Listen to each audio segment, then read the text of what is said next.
Friends, সবাইকে শুভ দীপাবলির অনেক অনেক শুভেচ্ছা ও ভালোবাসা অভিনন্দন। তো আজ আমার ভিডিওটা করতে অনেকটা দেরি হয়ে গেল। এখন বাজে এখন সন্ধ্যেবেলার মতো। আমরা একদম দেখো কি সুন্দর করে প্রদীপ প্রদীপ জ্বালিয়ে দিয়েছি সব জায়গায়। খুব সুন্দর করে প্রদীপ জ্বালিয়ে দিয়েছি, সব জায়গায় প্রদীপ জ্বালিয়ে দিয়েছি। তো এখন একটু ড্রেস করে রেডি হয়েছি, দেখা যাক কোথাও বেরোই কিনা। তো আজকে তো কালী পুজো অনেক অনেক শুভেচ্ছা ভালোবাসা অভিনন্দন। তো সবার কালী পুজোর দিনটা খুব ভালো কাটুক। অবশ্যই তোমরা খুব আনন্দ করো, মজা করো। মানে আজকে বাজি অনেক ফুটছে, সবাই খুব সাবধানে থেকো, এইটুকুই। সবাই সুস্থ থেকে একদম ফুল আনন্দ করো, এইটুকুই বললাম। তো সবাই খুব আনন্দ করো, মা কালী সবাইকে খুব ভালো রাখুক, অনেক অনেক সুস্থ রাখুক। আমার সারাদিনের ভিডিওটা করতে একটু দেরি হয়ে গেলো। তো তো সবাই খুব আনন্দ করো। চলো দেখা যাক, একটু হালকা করে সেরে নিয়েছি, দেখা যাক কোথাও যাই কিনা। চলো গাইস, আমি মোমবাতি জ্বালাচ্ছি। আমার উপরে মোমবাতি জ্বালানো হয়ে গেছে, এখন আমি এইখানে মোমবাতি জ্বালাচ্ছি বাড়ির সামনে।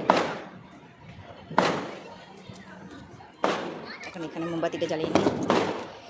এই ঘরের সামনে মোমবাতি জ্বালাতে হয়, সব জায়গায় মোমবাতি জ্বালানো হয়ে গেছে। এবার সে এইখানে জ্বালানোর পালা।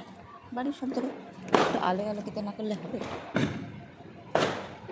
এইখানটায় মোমবাতি জ্বালিয়ে দিচ্ছি।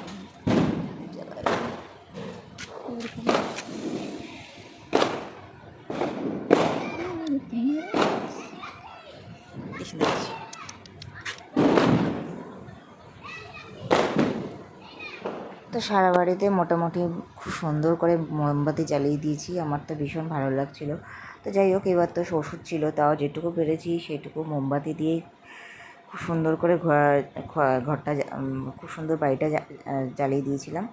পরের বছর চেষ্টা করবো একটু সুন্দর করে জ্বালানোর, প্রদীপ দিয়ে, মোমবাতি দিয়ে, টুনি লাইট দিয়ে খুব সুন্দর করে পরের বছর জ্বালাবো, এটুকুনি আশা রাখি। তো আমার তো মোটামুটি সব প্রদীপই সব জ্বালানো হয়ে গেছে, সেজে গুজে খুব সুন্দর করে জ্বালিয়ে ফেলেছি সব জায়গায় প্রদীপ জ্বালিয়ে দিয়েছি। এটা আবার কোথায় দেখছি, এটা কোথায় জ্বালানো যায় দেখছি।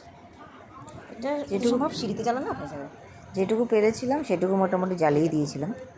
এই দেখো ফ্রেন্ডস, সব জায়গায় আমার তো এবার ঘিয়ের প্রদীপ প্রদীপ জ্বালানোর নিয়ম নেই, তাই একটা মোমবাতির প্যাকেট আনিয়েছিলাম আমার বরকে দিয়ে, এটাই জ্বালিয়ে দিলাম।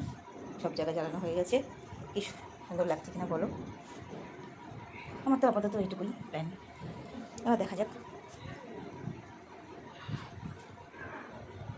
এবার ঘন্টা লাগিয়ে দিলাম, এগুলো এইটুকুই আপাতত জ্বালিয়েছি।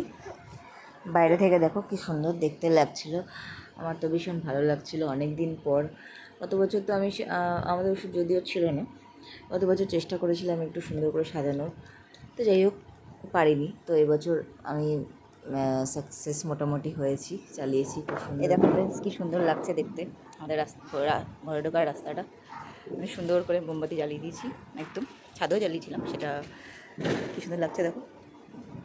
আরও ভালো লাগে, আরও যদি পরের বছর আরও আনবো, 2 প্যাকেট মতো আনবো, সুন্দর করে সারা বাড়িতে সুন্দর করে লাগিয়ে দেবো। খুব সুন্দর লাগে দেখতে, তুলসী গাছের মধ্যেও লাগিয়ে দিচ্ছি সুন্দর করে। তো আমার বর প্রদীপ জ্বালানো তো মোমবাতি জ্বালানো তো কমপ্লিট হয়ে গেছে। তো আমার বর গাড়ি বার করছিল, তখন ওই 9টা মতো বাজে, হ্যাঁ ওই 8টা-9টা মতো বাজে। আমরা একটু বেরোবো, সেই জন্য একটু ওই কিছুক্ষণের জন্য বেরিয়েছিলাম। তো একটু ঠাকুর দেখিয়েছিলাম, সেই ভিডিওটা তোমাদের অবশ্যই শেয়ার করবো। তো কেমন লাগলো অবশ্যই জানিও।